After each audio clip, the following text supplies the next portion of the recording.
রাসূলুল্লাহ সাল্লাল্লাহু আলাইহি ওয়াসাল্লাম একজন মানুষকে দোয়া করতে শুনলেন।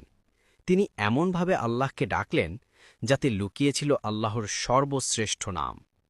তখন রাসূলুল্লাহ সাল্লাল্লাহু আলাইহি ওয়াসাল্লাম বললেন, সে আল্লাহর সর্বশ্রেষ্ঠ নামে প্রার্থনা করেছে। এই নামে যে আল্লাহকে ডাকে তিনি তার ডাকে সাড়া দেন, আর সে যা কিছু চায় আল্লাহ তা কবুল করেন।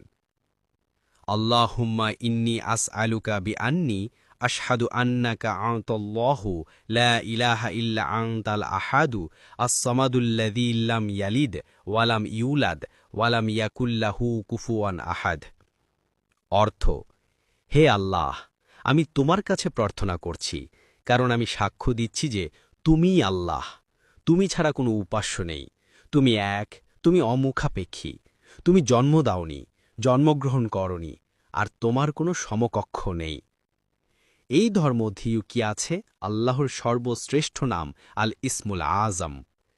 নবী প্রতিশ্রুতি দিয়েছেন যে দোয়া এই নাম নিয়ে করা হবে তা কখনো প্রত্যাখ্যাত হবে না।